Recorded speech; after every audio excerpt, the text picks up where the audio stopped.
जय श्री राधे कृष्णा। ओम कुकरेजा चैनल पर आपका हार्दिक स्वागत है। हरि अनंत हरि कथा अनंता में आज सुनिए कार्तिक मास महात्म्य कथा अध्याय 35वां अनुपम कथा कार्तिक होती है संपन्न।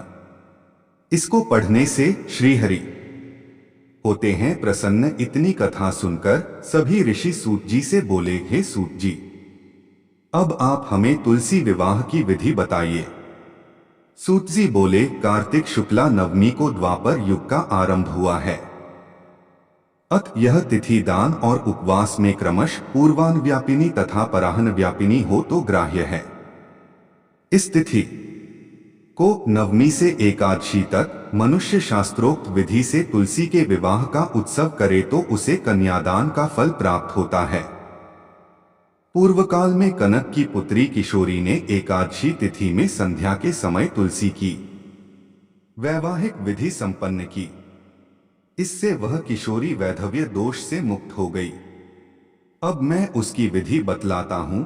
1 तोला सुवर्ण की भगवान विष्णु की सुंदर प्रतिमा तैयार कराएं अथवा अपनी शक्ति के अनुसार आधे या चौथाई तोले की ही प्रतिमा बनवा ले। फिर तुलसी और भगवान विष्णु की प्रतिमा में प्राण प्रतिष्ठा करके षोडशोपचार से पूजा करें। पहले देश काल का स्मरण करके गणेश पूजन करें, फिर पुण्याह वाचन कराकर नांदी श्राद्ध करें। तत्पश्चात वेद मंत्रों के उच्चारण और बाजे आदि की ध्वनि के साथ भगवान विष्णु की प्रतिमा को तुलसी जी के निकट लाकर रखें। प्रतिमा को वस्त्रों से आच्छादित करना चाहिए।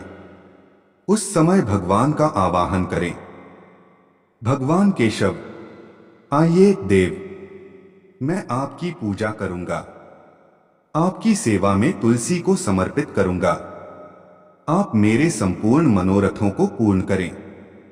इस प्रकार आवाहन के पश्चात 3-3 बार अर्घ्य, पाद्य और विष्टर का उच्चारण करके इन्हें बारी बारी से भगवान को समर्पित करें। फिर आचमनीय पद का 3 बार उच्चारण करके भगवान को आचमन कराएं।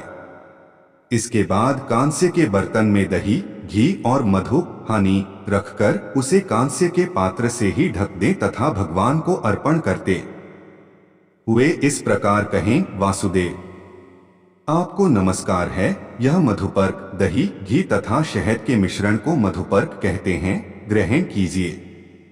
तदंतर हरिद्रालेपन और अभ्यंग कार्य संपन्न करके गौधूली की बेला में तुलसी और विष्णु का पूजन पृथक पृथक करना चाहिए। दोनों को एक दूसरे के सम्मुख रखकर मंगल पाठ करें। जब भगवान सूर्य कुछ कुछ दिखाई देते हों तब कन्यादान का संकल्प करें। अपने गोत्र और प्रवर का उच्चारण करके आदि की 3 पीढ़ियों का भी आवर्तन करें।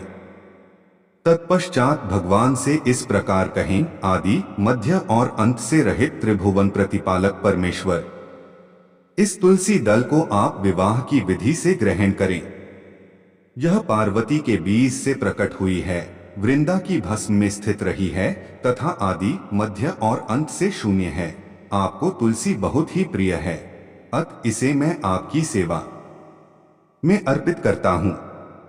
मैंने जल के घड़ों से सींचकर और अन्य प्रकार की सेवाएं करके अपनी पुत्री की भांति इसे पाला, पोसा और बढ़ाया है। आपकी प्रिया तुलसी मैं आपको दे रहा हूं।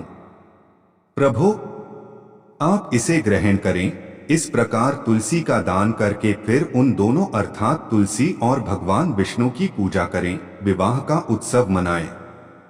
सुबह होने पर पुनः तुलसी और विष्णु जी का पूजन करें। अग्नि की स्थापना कर के उसमें द्वादशाक्षर मंत्र से खीर, घी, मधु और तिल मिश्रित हवनीय द्रव्य की 108 आहुति दें। फिर स्विष्टकृत होमक करके पूर्ण आहुति दें। आचार्य की पूजा करके होम की शेष विधि पूरी करें। उसके बाद भगवान से इस प्रकार प्रार्थना करें, हे प्रभु आपकी प्रसन्नता के लिए मैंने यह व्रत किया है। जनार्दन इसमें जो न्यूनता हो वह आपके प्रसाद से पूर्णता को प्राप्त हो जाए। यदि द्वादशी में रेवती का चौथा चरण बीत रहा हो तो उस समय पारण न करें। जो उस समय भी पारण करता है वह अपने व्रत को निष्फल कर देता है। भोजन के पश्चात तुलसी के स्वत गलकर गिरे हुए पत्तों को खाकर मनुष्य सब पापों से मुक्त हो जाता है। भोजन के अंत में ऊख, आंवला और बेर का फल खा लेने से उच्छिष्ट दोष मिट जाता है। तदंतर भगवान का विसर्जन करते हुए कहे, भगवान आप तुलसी के साथ वैकुंठ धाम में पधारें।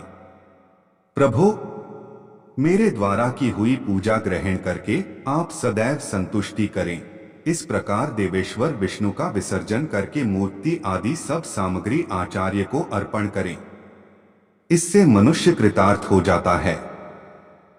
यह विधि सुनाकर सूत जी ने ऋषियों से कहा, हे ऋषियों, इस प्रकार जो मनुष्य श्रद्धापूर्वक सत्य, शांति और संतोष को धारण करता है, भगवान विष्णु को तुलसी दल समर्पित करता है, उसके सभी पापों का नाश हो जाता है और वह संसार के सुखों को भोग कर अंत में विष्णुलोक को डोर प्राप्त करता है। हे ऋषिवरों, यह कार्तिक महात्म्य सब रोगों और संपूर्ण पापों का नाश करने वाला है। जो मनुष्य इस महात्म्य को भक्तिपूर्वक पढ़ता है और जो सुनकर धारण करता है, वह सब पापों से मुक्त हो भगवान विष्णु के लोक में जाता है। जिसकी बुद्धि खोटी हो तथा जो श्रद्धा से हीन हो, से किसी भी मनुष्य को यह महात्म्य नहीं सुनाना चाहिए। इति श्री कार्तिक मास महात्म्य क्षेमंकरी 35वां अध्याय समाप्त।